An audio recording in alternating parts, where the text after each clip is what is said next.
Bihar board में क्या school जाना जरूरी हो गया है? क्या है 75% उपस्थिति का नियम जो बिहार विद्यालय परीक्षा समिति ने यहाँ पे लागू किया है?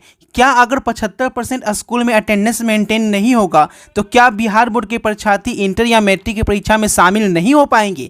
तो ये क्या नियम कहता है? क्योंकि बहुत सारे छात्रों के स्कूल कॉलेज बहुत दूर हैं, कुछ छात्र ऐसे जो हैं वो बाहर पढ़ाई कर रहे हैं, वो स्कूल कॉलेज नहीं जा सकते हैं। तो क्या इस नियम के माने तो क्या वो आगे की बोर्ड परीक्षा में जो इस साल होने जा रहा है क्या उसमें शामिल नहीं हो पाएंगे? तो पूरी जानकारी यहाँ पे देखेंगे कि स्कूल कॉलेज जाना जरूरी है अथवा नहीं है, इस नियम का क्या मायने हैं, क्या 75% उपस्थिति का पूरा नियम क्या है, पूरे डिटेल में जानेंगे। तो पूरी वीडियो ध्यान से देखिएगा और अपने दोस्तों के साथ शेयर कर दीजिएगा, क्योंकि बिहार बोर्ड ने ऑफिशियली ये नोटिस जारी किया है जो कि मैं आपको यहाँ पे बताने जा रहा हूँ। तो फटाफट शेयर कर दीजिए और चैनल पे पहली बार है तो सब्सक्राइब कर लेना, ताकि बिहार बोर्ड की हर अपडेट सबसे पहले आपको यहाँ पे मिलती रहे। देखिएगा यहाँ पे डिटेल में अगर बताएं तो यहाँ पे देखिएगा साफ साफ क्या लिखा गया है कि सूचित किया जाता है कि समिति द्वारा आयोजित मैट्रिक और इंटर वार्षिक परीक्षा में वही विद्यार्थी शामिल हो सकते हैं जिनकी उपस्थिति न्यूनतम 75% रही हो स्कूल कॉलेज में।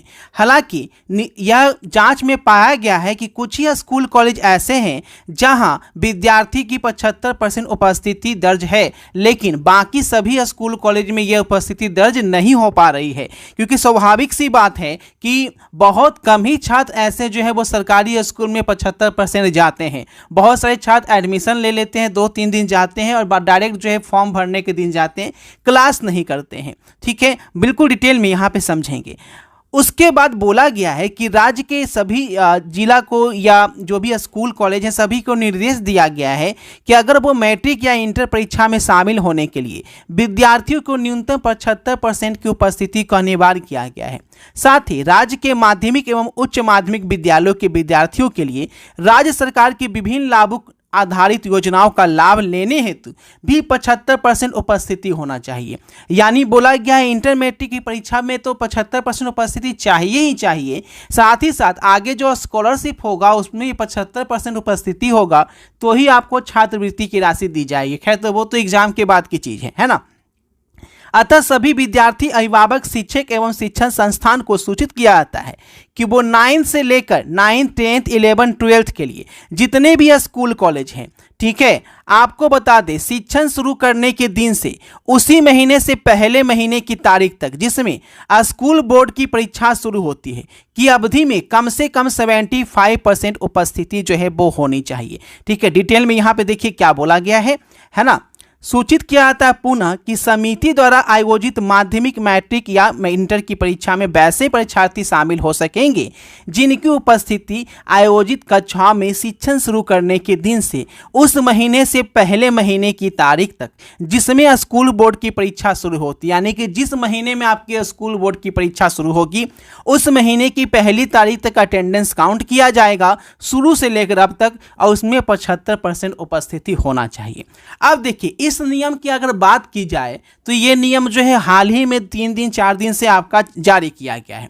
ऐसे में छात्र जो है लगातार स्कूल कॉलेज नहीं जा रहे हैं। अगर काउंट किया जाए शुरू से लेकर फरवरी तक का तो अभी भी अगर डेली जाना शुरू करे तो भी 75% उपस्थिति का अटेंडेंस जो है वो यहाँ पे नहीं हो पाएगा।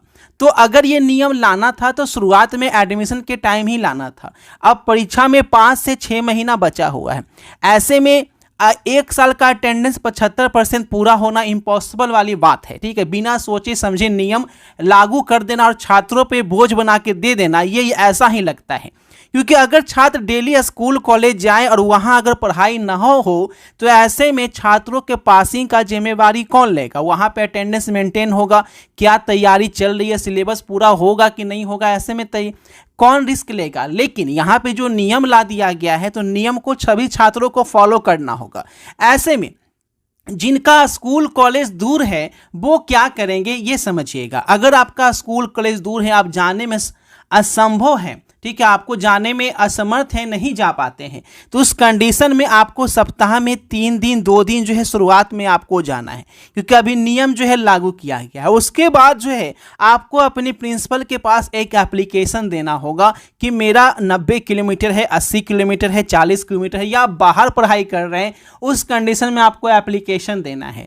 बहुत सारे छात्र जो है अगर इस नियम को बिना सोचे समझे, बिना अवहेलना करते हैं, बिना किसी एप्लीकेशन के कॉलेज नहीं जाते हैं, उस कंडीशन में उनका एडमिट कार्ड नहीं जारी किया जाएगा, क्योंकि बिहार विद्यालय परीक्षा समिति ने ये आदेश जारी कर दिया है। तो आपको यहाँ पे समझा दिया गया है कि आप अपने स्कूल कॉलेज विजिट करें। अभी फिलहाल 2 से 3 दिन सप्ताह में जरूर जाएं।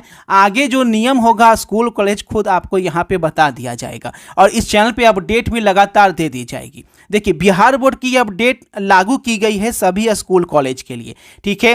तो 75% उपस्थिति रहेगा तो ही आपका एडमिट कार्ड आएगा, ये नियम कहता है। लेकिन सच्चाई जाने तो सच्चाई की अगर देखा जाए तो स्कूल कॉलेज में अभी जो है अटेंडेंस बढ़ गया है नियम आने के बाद, लेकिन पहले से ऐसा कोई अटेंडेंस मेंटेन नहीं हो रहा था। तो अब जो नियम कहता है कि जब से ये नियम आया है उस समय से अगर काउंट किया जाएगा, अभी कॉलेज जाते हैं तो वो अच्छा है, लेकिन अगर शुरुआत से काउंट किया जाता है और बहुत सारे छात्र नहीं जा रहे हैं तो ऐसे में दिक्कत हो सकता है। तो आप लोग स्कूल कॉलेज जरूर से अभी फिलहाल जाना शुरू कर दें, ठीक है, क्योंकि अभी जो है वो आपका सेंटअप एग्ज़ाम होने जा रहा है। तो सेंटअप एग्ज़ाम में ही कहीं आप ना फंस जाएं, इसीलिए अगर आप सेफ साइड में रहना चाहते हैं, रिस्क नहीं लेना चाहते हैं, तो आप स्कूल कॉलेज अभी से जाना शुरू कर दें। बाकी आपकी मर्जी है, जैसा आपको बताया गया जो बिहार बोर्ड का नियम है वो नियम यही कहता है।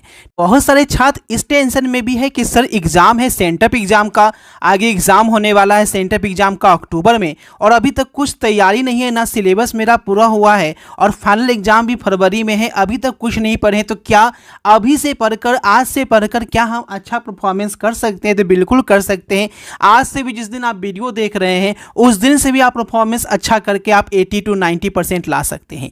इसके लिए आपको वही चीज़ पढ़ना है जो एग्ज़ाम में आएगा, फालतू की चीज़ें नहीं पढ़नी है। छात्र फालतू की चीज़ें पढ़ने लगते हैं, तो इसके लिए एक आपको टोटल सेट दिया जा रहा है क्वेश्चन आंसर के साथ, जिससे बाहर आपके एग्जाम में कोई भी क्वेश्चन नहीं आता है, ठीक है। तो उसे ही सिर्फ पढ़ना है, उसके अलावा कुछ नहीं पढ़ना है, ठीक है। आपको यहाँ पे जो क्वेश्चन आंसर के साथ PDF दिए जा रहे हैं उससे सारे क्वेश्चन आपके एग्जाम में आएंगे, उससे बाहर कुछ नहीं आएगा, ठीक है। तो सिर्फ इसे पढ़ना है और एग्जाम में जाके तहलका मचा देना है। चाहे आप आर्ट्स के स्टूडेंट हैं, साइंस के स्टूडेंट हैं या कॉमर्स के स्टूडेंट हैं, सभी के लिए आपका सब्जेक्ट मटेरियल के साथ उपलब्ध है, हिंदी और इंग्लिश मीडियम दोनों में। देखिए, अगर आप 3 विषय लेते हैं, जैसे कि साइंस का 3 विषय हो या आर्ट्स का हो या कॉमर्स का हो, तो 1000 रुपये में आपको मिल जाता है, ठीक है। वहीं फिजिक्स केमिस्ट्री बायो का भी वही है। लेकिन अगर आप और सब्जेक्ट लेते हैं तो 1300 में मिलता है, और हिंदी इंग्लिश लेते हैं तो 400 में मिलता है। लेकिन कोई एक सब्जेक्ट लेते हैं, जैसे सिर्फ फिजिक्स लेते हैं, सिर्फ केमिस्ट्री लेते हैं, तो आपको 400 रुपये लगते हैं। इसे लेने के लिए करना क्या है,